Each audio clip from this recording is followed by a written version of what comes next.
Salam sejahtera bagi para pendengar dan penonton Ngopas dimanapun Anda berada. Nama saya Pendeta Kian Holik dari Sydney, Australia. Selamat datang di channel podcast Ngopas, Ngobrol Pastor, di mana kita akan membicarakan secara santai topik-topik yang berhubungan dengan pelayanan dan kehidupan para hamba Tuhan, para pastor, maupun juga aktivis Kristiani, baik di gereja maupun di dalam organisasi Kristen. Nah, sebelum kita melanjutkan, jangan lupa untuk subscribe channel ini dan nyalakan loncengnya di YouTube, supaya apabila ada video-video baru yang kami upload, Anda bisa langsung dapat mengetahuinya. Dan jangan lewatkan kesempatan untuk bertanya kepada narasumber di fitur pertanyaan atau komentar yang ada di bawah video Anda di YouTube. Jangan malu untuk bertanya, apakah ini pertanyaan yang timbul dari diskusi kita ataupun juga pertanyaan dari diskusi setelah kita selesai rekaman ini.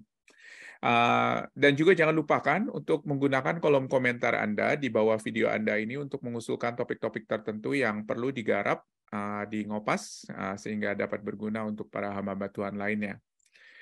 Di benak kita, apologetika ialah ilmu yang kita pelajari di sekolah teologi, dan kemudian kita kubur setelah kita masuk ke dalam pelayanan. Tetapi apakah demikian? Apakah kini ketika kita sudah ada di ladang pelayanan masih memakai ilmu apologetika? Apakah kita sadar bahwa diri kita sebagai seorang pastor adalah seorang apologet?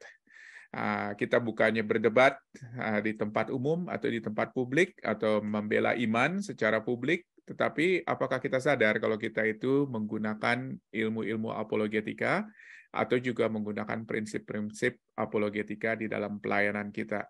Bersama dengan saya ada Pak Samuel Sugiarto dari Petra, Universitas Petra di Surabaya. Pak Samuel, selamat datang di Ngopas, pertama kali menjadi narasumber. Apa kabar, terima Pak? kasih. Baik, Pak. Kabar baik, Pak. Terima kasih, Pak. Puji Tuhan.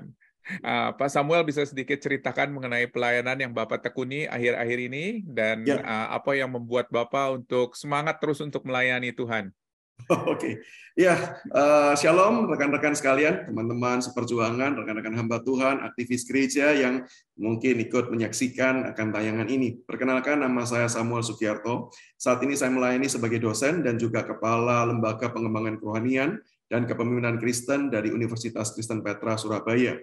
Nah, selain melayani sebagai dosen dan juga pejabat struktural di UK Petra, saya dengan beberapa senior, mentor, dan rekan saya, Pendeta Yakub Trihandoko dan Bapak Bejoli, kami bersama-sama membangun sebuah pelayanan bersama. Pelayanan yang kami sebut sebagai Gerakan Apologetika Indonesia. Nah, di dalam pelayanan inilah kami bersama-sama berupaya untuk memberikan edukasi kepada gereja dan kepada jemaat, maupun juga kepada sesama rekan hamba Tuhan, ataupun juga kepada perwakilan-perwakilan pemimpin gereja tentang pentingnya berapologetika secara khusus di tengah-tengah konteks zaman kita yang plural, apalagi mungkin konteks di Indonesia, di mana pertemuan dengan rekan-rekan yang sangat beragam dan berbeda itu seringkali terjadi.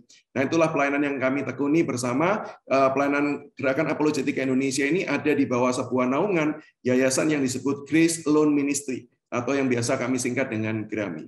Nah, mungkin itu perkenalan saya. Baik. Wah, singkat dan padat nih, Pak. Pak Samuel, boleh sedikit perkenalkan, Bapak menikah, keluarga Bapak, mungkin anak berapa? Kalau bisa tidak justru keberatan. yang utama lupa, Pak, ya. Iya, saya sudah menikah, rekan-rekan, saya sudah menikah, satu istri, gitu ya. Kami ketemu di seminari, lalu kemudian kami sudah dikaruniai 2 orang putri. Saat ini yang besar sudah kelas 6 SD, yang kecil kelas 5 SD. Jarak usia mereka 1,5 tahun. Baik. Pak, terima kasih banyak, Pak Samuel. Pak Samuel, topik kita pada hari ini ialah apakah pastor itu adalah seorang apologet. Pertama-tama, menurut Bapak, apa definisi apologet? Oke, kalau ditanya apa itu seorang apologet, tentu adalah seorang yang melakukan tugas apologetika, ya. Jadi apologetika itu sendiri adalah sebuah upaya untuk kita itu menjelaskan, membela, menegaskan akan apa yang dipercayai oleh orang Kristen. Nah, sehingga seorang apologet adalah seorang yang memang mempunyai tugas untuk kemudian menjabarkan, jadi dalam hal ini adalah mengkomunikasikan keluar apa sih yang menjadi iman dan kepercayaan orang Kristen tersebut. Sasarannya bisa jadi 2, bisa jadi adalah kepada sesama orang Kristen, dan juga yang kedua adalah kepada orang non-Kristen. Kira-kira itu, Pak. Oke, baik, Pak.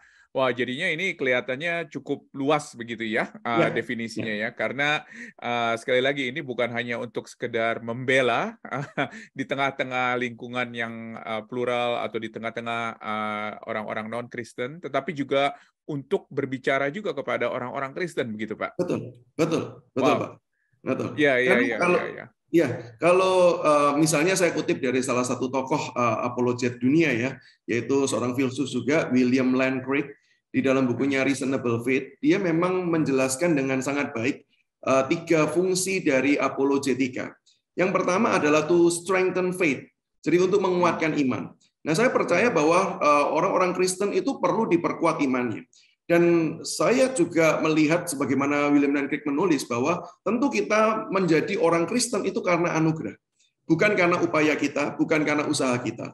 Tetapi setelah kita menerima anugerah tersebut, kita percaya kepada Tuhan, maka kita perlu mengenal siapa Tuhan tersebut. Nah, di dalam upaya pengenalan kepada Tuhan itu, disinilah letak apologetika itu berperan. Untuk kita bisa belajar terkait fondasi. Kenapa sih, misalnya contoh, kenapa sih kok kita harus percaya Allah Tritunggal?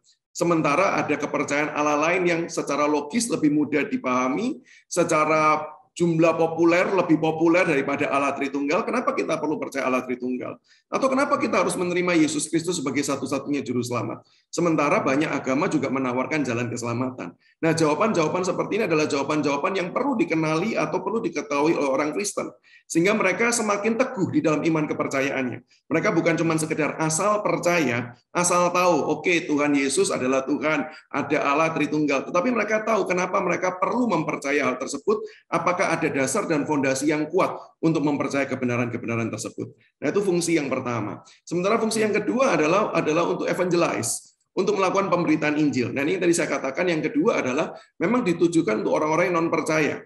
Baik itu dari latar belakang tradisi Kristen, karena saya juga, kita semua tahu lah ya, ada orang-orang yang lahir dalam keluarga Kristen, tetapi sebenarnya imannya belum Kristen. Nah, mereka tentu perlu mendengarkan berita Injil juga. Maupun mereka memang dari keluarganya, atau dari latar belakangnya, atau bahkan keputusan pribadinya, mereka memilih untuk tidak percaya kepada Kristus. Nah, bagi mereka yang sudah mempunyai wawasan dunia tertentu yang dipegang, maka komunikasi antara dua wawasan dunia ini sangat baik jika dijembatani dengan metode apologetika. Sehingga kita bukan cuma sekedar asal memberitakan Injil, tetapi kita mencoba menjawab dulu rintangan-rintangan intelektual yang ada di dalam kehidupan setiap orang.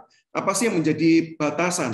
Kenapa kok orang-orang tertentu sulit percaya tentang Yesus Kristus? Kenapa kok mereka sulit percaya keselamatan hanya merupakan anugerah yang diberikan dan diterima melalui iman? Padahal mereka mungkin kalau informasi itu mereka sekarang sangat mudah sekali mendapatkan melalui internet. Tetapi penjelasan terkait dengan hal itu, mereka memerlukan jawaban-jawaban yang lebih dan sesuai dengan konteks kebutuhan mereka. Maka itu kenapa apologetika perlu dikerjakan dengan tujuan supaya berita Injil itu bisa disampaikan dan kita berdoa kiranya anugerah Tuhan juga diberikan kepada mereka.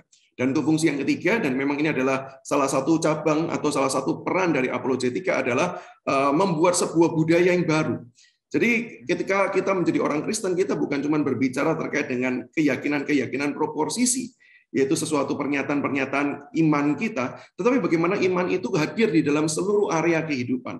Di dalam budaya itu, iman itu terwujud. Bagaimana iman Kristen mempengaruhi terkait dengan seni, bagaimana iman Kristen mempengaruhi tentang media, bagaimana iman Kristen mempengaruhi terkait dengan kehidupan sosial, dan lain sebagainya tentang kultural. Maka itu adalah ada juga salah satu cabang ilmu apologetika adalah cultural apologetics. Nah, ini memang peran apologetika. Bagaimana iman Kristen dihadirkan di dalam dimensi-dimensi kehidupan yang berbeda-beda. Wow, luar biasa, Pak. Jadinya kelihatannya apologetika itu tidak sesempit seperti yang banyak kita bayangkan, begitu.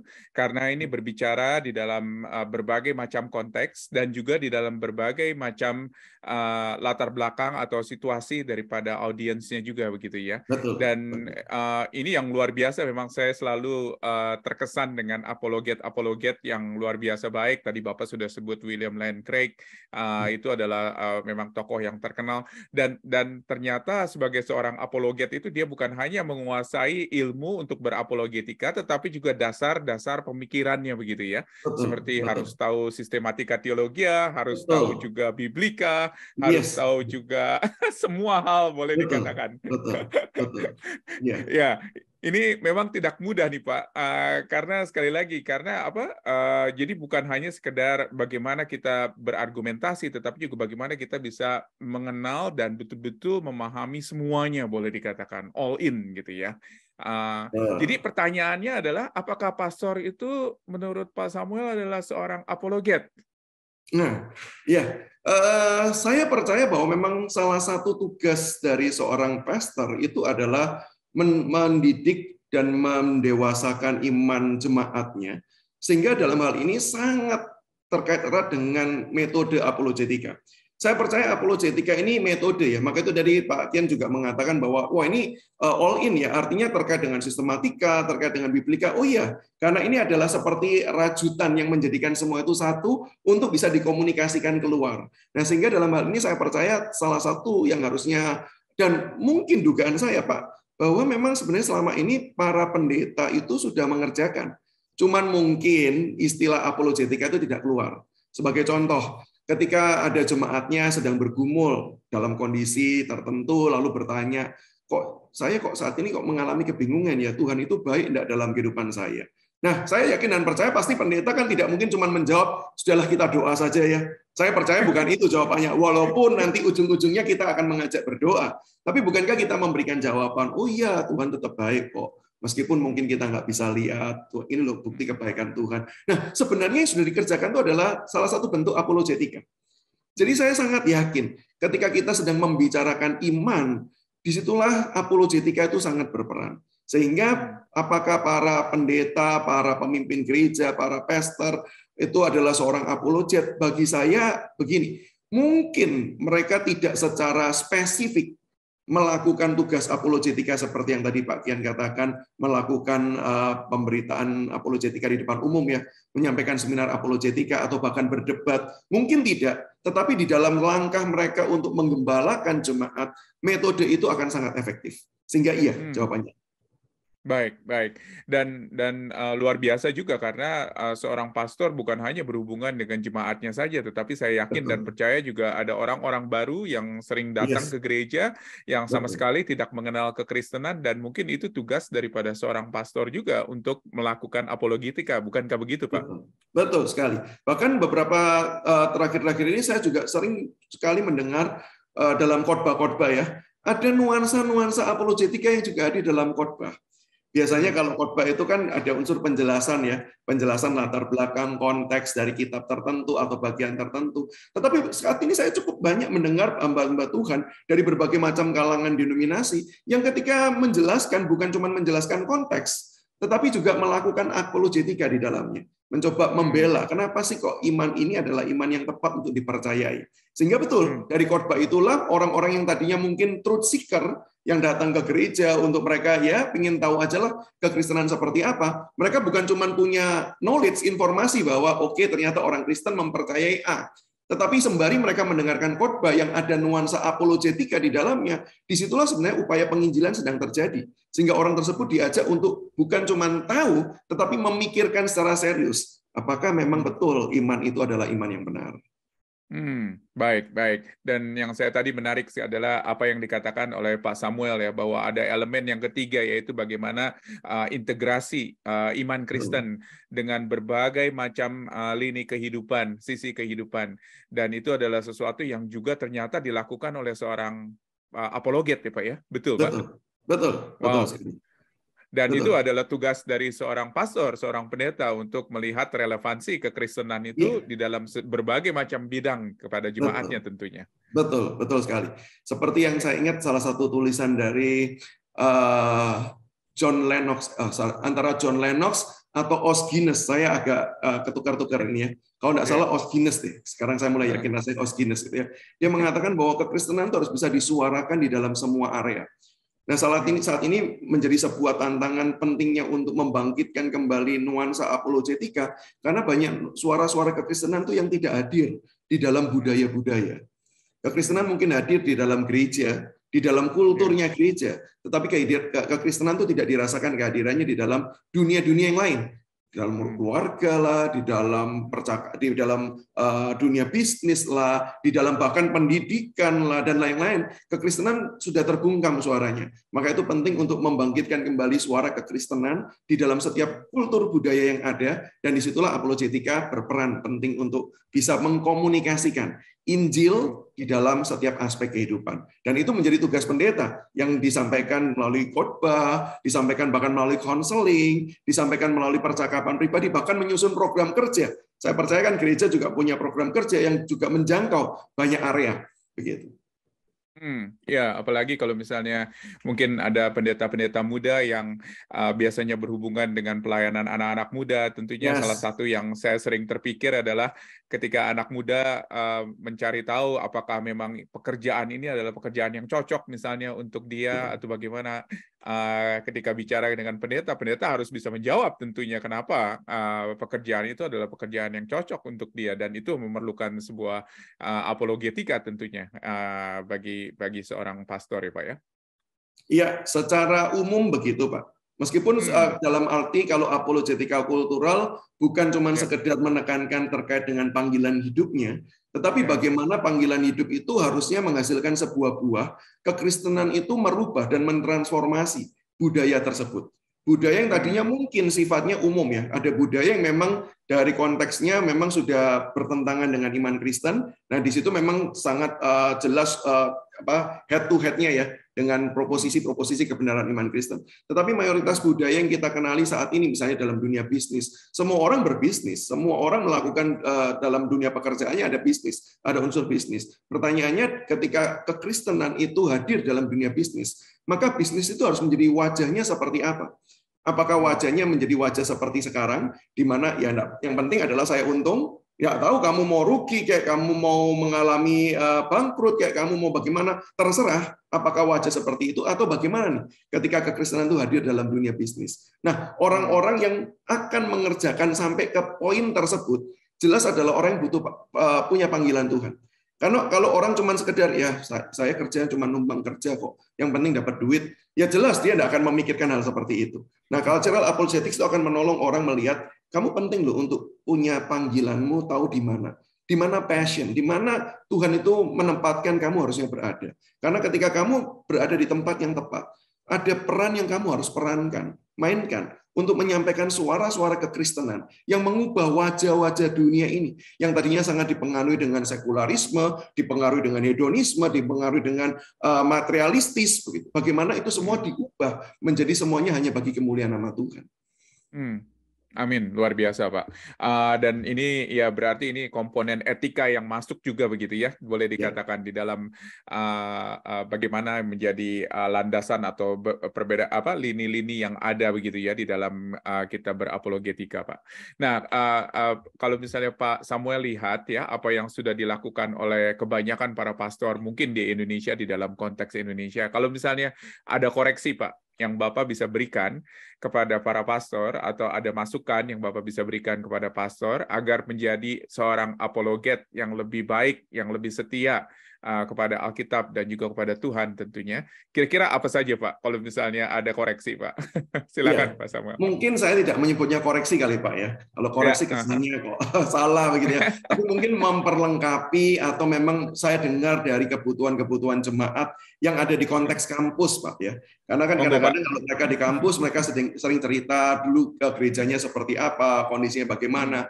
Nah, mungkin beberapa catatan saja yang saya juga sering menyampaikan ini kepada rekan-rekan hamba Tuhan ataupun majelis yang mengundang kami untuk melayani di tempatnya. Yang pertama adalah memang membangun nuansa pembelajaran yang terbuka. Ada beberapa orang yang pernah menyampaikan bahwa suasana di tempatnya beribadah itu cenderung tertutup. Pokoknya kamu terima, pokoknya kamu percaya, sudah jangan banyak tanya. Nah, sementara mungkin secara sistem itu bisa dibuat. Artinya tidak ada pertanyaan yang diizinkan untuk terlontar. Tapi bukan berarti menutup keinginan orang untuk bertanya. Bukan berarti menutup akan pemikiran orang untuk memikirkan sesuatu hal yang berbeda. Nah, sehingga ketika nanti mereka tidak mendapatkan jawabannya dari gereja, maka ya mereka akan mencari jawaban di tempat lain. Biasanya tempat rujukan anak muda itu adalah internet. Dan itu terjadi, bahkan di kampus pun kalau ada tanya jawab, yang pertama dicari adalah di Google. Gitu ya. Ini jawabannya apa? Dan Google menyiapkan banyak jawaban. Mulai dari jawaban yang baik, jawaban yang sangat baik, sampai jawaban yang salah juga ada di Google. Nah, sehingga dalam hal ini ketika gereja tidak memberikan jawaban, maka di dalam hal tersebut membuka peluang orang-orang yang bertanya, orang-orang yang kurios ya, banyak ingin tahunya itu tidak mendapatkan jawaban yang benar. Pada akhirnya mereka bisa jadi mendapatkan jawaban yang salah dari tempat-tempat yang salah juga. Ada banyak kasus sih Pak, tidak sangat banyak, tapi berkali-kali kami jumpai ada orang yang kemudian bergumul dengan iman Kristen, sampai akhirnya memutuskan untuk tidak jadi orang Kristen lagi. Karena memang banyak pertanyaan yang tidak terjawab. Dan setelah ketemu, setelah ngobrol, setelah berkali-kali diskusi, tanya jawab, dan lain sebagainya, akhirnya mereka mulai teryakinkan, oh iya ya, selama ini yang saya percayai tidak ada jawaban, ternyata bisa kok untuk dijawab. Meskipun sekali lagi tidak pernah ada jawaban yang sangat tuntas. Ketika kita belajar mengenal Allah, kita tahu kita tidak bisa mengenal Dia secara tuntas. Jadi mungkin masukan yang pertama atau dorongan yang pertama adalah mari kita bangun kultur untuk bisa terbuka untuk saling bertanya dan sehingga ada nuansa untuk bisa memberikan jawaban. Nah, dari situlah walaupun seringkali jawabannya itu Pak, mungkin seorang pastor bisa mengatakan bahwa dia sendiri tidak tahu begitu ya, betul, atau dia sendiri betul, hanya terbatas di dalam apa yang betul, dia tahu mungkin ya. Betul. Jangankan para pastor yang memang tidak menekuni secara khusus dunia apologetika, Pak. Saya berkali-kali di dalam ceramah khususnya Pak ya, kalau ceramah kepada orang yang usianya sama dengan saya atau bahkan di atas, saya sudah bisa menebak kira-kira pertanyaannya. Yang menarik saya Pak, adalah pertanyaan dari anak-anak SMP, anak-anak SD. Itu sesuatu hal yang bahkan saya tidak pernah pikirkan. Sehingga ketika menghadapi pertanyaan seperti itu, ya saya harus jawab, waduh, pertanyaanmu bagus ya. Saya belum pernah mikir. Jadi boleh enggak saya minta waktu untuk saya coba cari tahu jawabannya. Nanti saya akan berikan jawaban. Biasa kalau saya diundang ya, saya akan informasikan lewat gurunya. Nanti tolong ya pertanyaan anak ini dijawab, ini jawabannya. Setelah saya pelajari ini dan itu. Jadi it's okay untuk tidak tahu, karena kita bukan Tuhan. Dan saya pernah mendapatkan respon positif Pak, ketika saya jawab tidak tahu. Lalu kemudian ada orang berkata, wah hebat ya, kamu berani berkata tidak tahu. Saya respect loh, karena tidak semua orang mau menjawab tidak tahu. Biasanya mencoba mencoba membuat benteng-benteng supaya terlihat tahu, padahal sebenarnya tidak tahu begitu. Jadi it's okay untuk menjawab tidak tahu itu. Betul Pak, itu itu reminder yang sangat bagus Pak begitu. Dan juga mungkin di dalam hal tersebut ialah bagaimana keterbatasan itu pada akhirnya juga merujuk para audiens kita untuk mengatakan bahwa memang pada akhirnya kalian bukannya harus tahu jawaban dari kita, tetapi ialah dari Alkitab dan dari firman Tuhan dan dari kebenaran Allah sendiri, bukan? Yes, betul Pak. Sangat betul. Betul. Sorry Pak, silakan yang kedua. Pak, tadi. Nah, yang kedua adalah begini. Adalah penting secara khusus ya. Saya tidak tahu kalau konteks di Sydney Pak Kian. Tapi kalau di Indonesia sangat penting untuk kita gereja itu mengadakan perjumpaan-perjumpaan dengan mereka yang berbeda. Mereka yang bisa jadi punya keyakinan berbeda, bisa jadi punya pandangan yang berbeda. Karena kadang-kala ketika jemaat itu terus-menerus kumpul bersama dengan mereka yang satu pemahaman, bahkan kalau boleh dispesifikkan satu denominasi tertentu, begitu ya. Nah itu kadang-kadang jujur membuat jemaat-jemaat itu tidak peka kepada sekitarnya. Satu, atau yang kedua adalah tidak siap ketika ada perbedaan. Nah, yang berbahaya adalah ketidaksiapan itu diresponi dengan cara yang keliru, dengan cara menolak, dengan cara nanti bisa jadi merendahkan, dengan cara ya sudahlah, ya kebenaranmu, kebenaranku. Justru Injil tidak bisa diberitakan. Nah, saya pikir adalah baik kalau gereja itu bisa membuka diri untuk adanya ruang-ruang pertemuan. Tentu saya sangat setuju bahwa yang namanya ibadah Kristen tidak bisa digabungkan dengan ibadah yang lain. Sehingga tidak ada namanya ibadah kolaps gitu ya, antara Kristen dengan yang non-Kristen juga bisa dikolaps. Tentu tidak. Tapi kita bisa membuat perjumpaan-perjumpaan yang lain, misalnya seminar bersama, atau dialog lintas agama, atau acara keakraban bersama, sehingga ketika berjumpa dengan yang berbeda, membiasakan mengenal, membiasakan untuk tahu pribadi, bukan cuma tahu stereotip ya. Banyak orang kan menilai dari stereotip. Oh, kalau orang agama ini, itu stereotipnya seperti ini. Padahal bisa jadi ada yang tidak seperti itu. Sehingga perjumpaan secara langsung membuka hati. Dan yang kedua, membuka pikiran untuk mendengar pandangan-pandangan yang berbeda. Sehingga dari situlah terpancing jemaat itu untuk mau belajar lebih.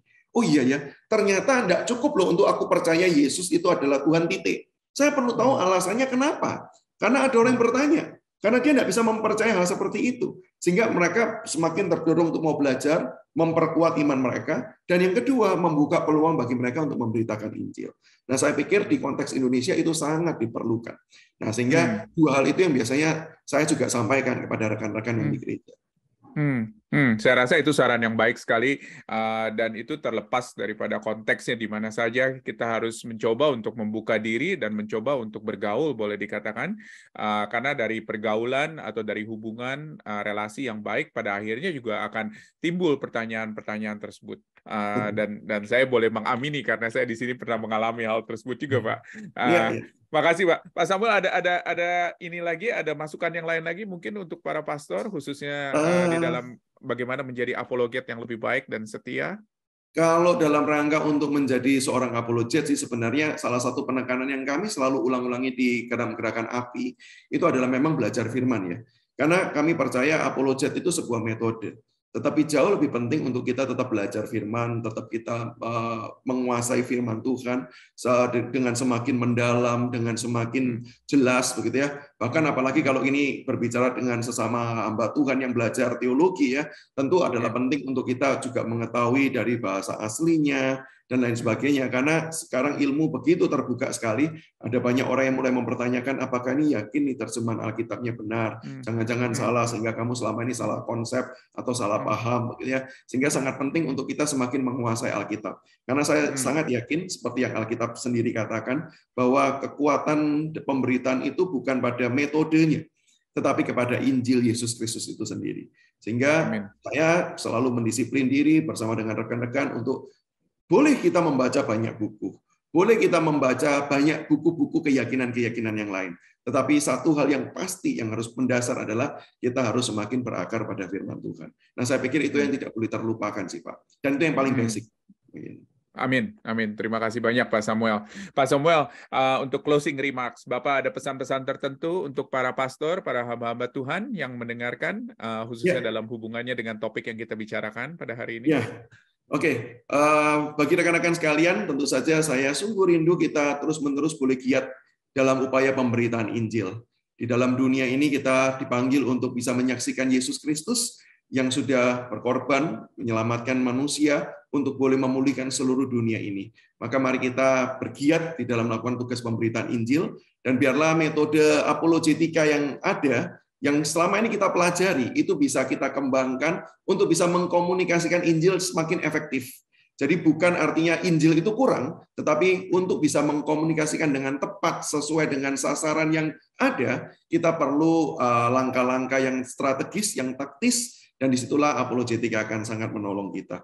Sehingga sekali lagi semua kemuliaan hanya bagi nama Tuhan, dan kiranya anugerah Allah dicurahkan bukan hanya bagi kita, bukan hanya bagi gereja atau institusi kita, tetapi anugerah Allah juga boleh ditujukan bagi mereka yang belum kenal Tuhan, sehingga pada akhirnya mereka bisa dibawa berbalik kepada Tuhan dan hidup di dalam Dia. Amin. Amin. Terima kasih banyak, Pak Samuel. Saya rasa itu merangkum pembicaraan kita pada hari ini. Pak Samuel, boleh minta dengan hormat untuk bisa berdoa bagi para hamba-hamba Tuhan, supaya lebih setia lagi kepada Alkitab, seperti yang tadi Bapak katakan, dan juga bagaimana menjadi seorang apologet yang memang betul-betul berdasarkan Alkitab. Silakan, Pak. Oke. Ya, mari rekan-rekanku, saya undang kita bersama-sama berdoa. Bapa di sorga, terima kasih kalau kami semua yang hadir dan mendengarkan, kami adalah orang-orang yang menerima anugerah yang ajaib dan luar biasa. Kami orang berdosa, tapi bagaimana Engkau yang begitu kasih, Engkau menyelamatkan setiap kami dengan cara-Mu yang ajaib, pengorbanan Yesus Kristus di atas kayu salib. Terima kasih Tuhan untuk segala kebaikan, anugerah yang kami telah rasakan. Dan kami juga bersyukur Tuhan, kami bukan cuma diselamatkan, tetapi Engkau secara khusus memanggil setiap kami untuk melakukan tugas pelayanan.